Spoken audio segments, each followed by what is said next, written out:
Hello, ಎಲ್ಲರಿಗೂ ನನ್ನ ನಮಸ್ತೆ. Thank you for watching my channel. ನಾನು ಇವಾಗ ಜೋಳದ ರೊಟ್ಟೆ, ಮೊಳಕೆ ಕಾಳು ಪಲ್ಯ ಮತ್ತು ಒಂದು ಚಟ್ನಿ ಹೇಗೆ ಮಾಡೋದು ಅನ್ನೋದನ್ನು ತೋರಿಸ್ಕೊಡ್ತಾ ಇದ್ದೀನಿ.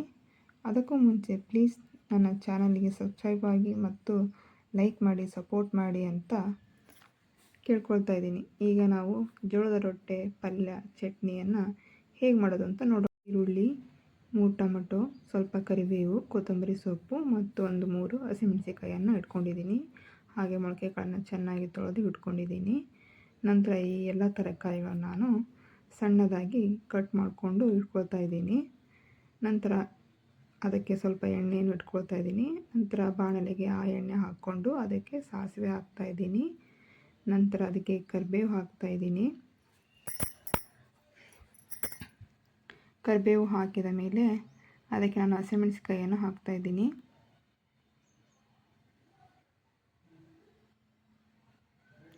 ನಂತರ ಅದು ಸ್ವಲ್ಪ ಫ್ರೈ ಆದ ಮೇಲೆ ಅದಕ್ಕೆ ನಾನು ಈರುಳ್ಳಿನ ಹಾಕ್ಕೋತೀನಿ. ಅದಕ್ಕೂ ಮೊದಲು ನಾನು ಈ ಕಡೆ ಕಾಳನ್ನು ಬೇಯಿಸಲು ಇಟ್ಟಿದ್ದೀನಿ.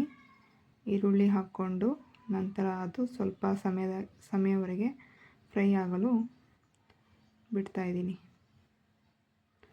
ಹಾಗೆ ಅದನ್ನು ಚೆನ್ನಾಗಿ ಮಿಕ್ಸ್ ಮಾಡ್ಕೊಳ್ತಾ ಇದ್ದೀನಿ.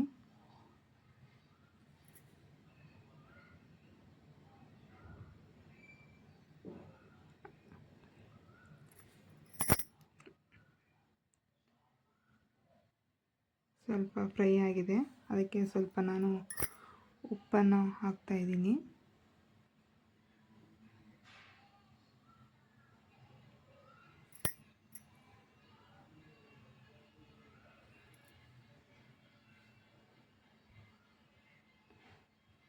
ಪುನಃ ಅದನ್ನು ಚೆನ್ನಾಗಿ ಮಿಕ್ಸ್ ಮಾಡಿ ಫ್ರೈ ಮಾಡಲು ಬಿಟ್ಟಿದ್ದೀನಿ. ನಂತರ ಇದಕ್ಕೆ ಚಿಕ್ಕದಾಗಿ ನಾನೇನು ಕಟ್ ಮಾಡಿ ಇಟ್ಕೊಂಡಿದ್ನಲ್ಲ ಟೊಮೊಟೊ ಹಣ್ಣು, ಆ ಟೊಮೊಟೊ ಹಣ್ಣನ್ನು ಸೇರಿಸ್ತಾ ಇದ್ದೀನಿ. ಸೇರಿಸಿ ಪುನಃ ಇದನ್ನು ಚೆನ್ನಾಗಿ ಮಿಕ್ಸ್ ಮಾಡ್ಕೊಳ್ತಾ ಇದ್ದೀನಿ.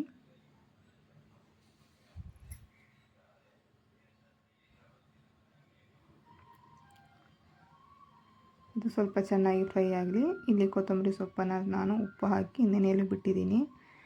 ನಂತರ ತಟ್ಟೆಯನ್ನು ಮುಚ್ಚಿದ್ದೆ. ಈಗ ಚೆನ್ನಾಗಿ ಇದು ಫ್ರೈ ಆಗಿದೆ. ಇದಕ್ಕೆ ನಾನು ಇನ್ನೊಂದು ಸೈಡ್ ಕಾಳುಗಳನ್ನೇನು ಬೇಯಲು ಇಟ್ಟಿದ್ನಲ್ಲ, ಆ ಕಾಳನ್ನು ಇದಕ್ಕೆ ಸೇರಿಸ್ತಾ ಇದ್ದೀನಿ.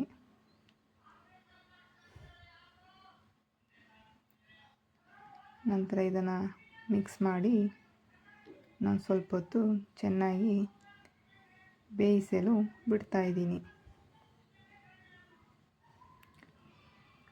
ಈ ಕಡೆ ನಾನು ರೊಟ್ಟಿ ಹಿಟ್ಟನ್ನು ರೆಡಿ ಮಾಡಿ ಇಟ್ಕೊಂಡಿದ್ದೀನಿ ರೊಟ್ಟಿ ಮಾಡೋಕ್ಕೆ.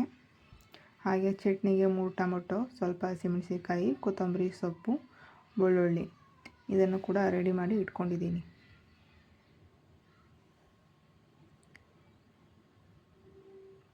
ಇದು ಚೆನ್ನಾಗಿ ಬೆಂದಿದೆ. ಈಗ ಇದಕ್ಕೆ ಸಾಂಬಾರ್ ಪುಡಿ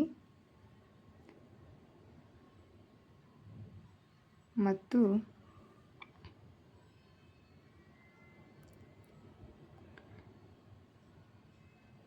ಖಾರದ ಪುಡಿಯನ್ನು ಹಾಕಿ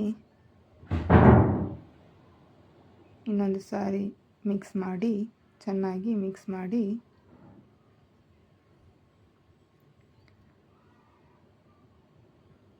ಚೆನ್ನಾಗಿ ಮಿಕ್ಸ್ ಆದಮೇಲೆ ಇದಕ್ಕೆ ನಾನು ಕೊನೆಗೆ ಕೊತ್ತಂಬರಿ ಸೊಪ್ಪನ್ನು ಹಾಕ್ತಾಯಿದ್ದೀನಿ. ಈಗ ಪಲ್ಯ ರೆಡಿಯಾಗಿದೆ ಕ್ವಿಕ್ಕಾಗಿ.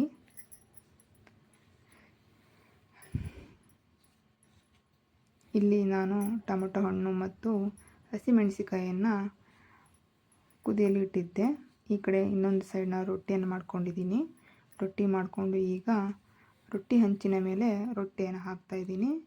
ಜೋಳದ ರೊಟ್ಟಿಗೆ ಮೇಲೆ ನೀರನ್ನು ನಾವು ಈ ರೀತಿ ಹಚ್ಚಬೇಕಾಗುತ್ತೆ. ಅದು ಚೆನ್ನಾಗಿ ಬೇಯಬೇಕು ಅಂದರೆ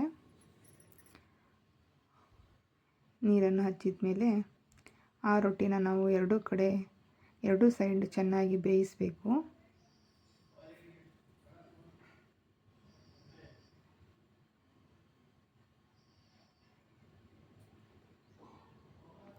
ಜೋಳದ ರೊಟ್ಟಿ ಆರೋಗ್ಯಕ್ಕೆ ತುಂಬ ಒಳ್ಳೆಯದು. ಆವಾಗವಾಗ ಇದನ್ನು ಮಾಡಿಕೊಂಡು ತಿಂತಾಯಿದ್ರೆ ಚೆನ್ನಾಗಿರುತ್ತೆ.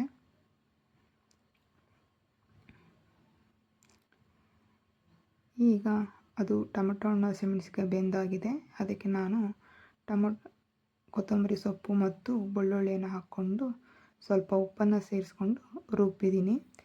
ಈಗ ನೋಡಿ, ರೊಟ್ಟಿ, ಚಟ್ನಿ ಮತ್ತು ಮೊಳಕೆ ಕಾಳು ಪಲ್ಯ ರೆಡಿಯಾಗಿದೆ. ಚಟ್ನಿಯನ್ನು ಸ್ವಲ್ಪ ತರಿಯಾಗಿ ರುಬ್ಕೊಳ್ಳಿ. ಇದು ತಿನ್ನಲು ತುಂಬ ರುಚಿಯಾಗಿರುತ್ತೆ. ನಿಮ್ಮ ಮನೆಯಲ್ಲಿ ಮಾಡಿಕೊಳ್ಳಿ. ನನ್ನ ಮಗನ ಸ್ವಲ್ಪ ಆಟದ ವಿಡಿಯೋ ಇದು. ವಿಡಿಯೋನ ನೋಡಿದ್ದಕ್ಕಾಗಿ ಎಲ್ಲರಿಗೂ ಧನ್ಯವಾದಗಳು. ಪ್ಲೀಸ್ ಸಬ್ಸ್ಕ್ರೈಬ್ ಮಾಡಿ, ನನ್ನ ಸಪೋರ್ಟ್ ಮಾಡಿ ಅಂತ ಹೇಳ್ತಾ ನನ್ನ ಇಂದಿನ ವಿಡಿಯೋನ ನಾನು ಮುಗಿಸ್ತಾ ಇದ್ದೀನಿ. ಧನ್ಯವಾದಗಳು ಎಲ್ಲರಿಗೂ.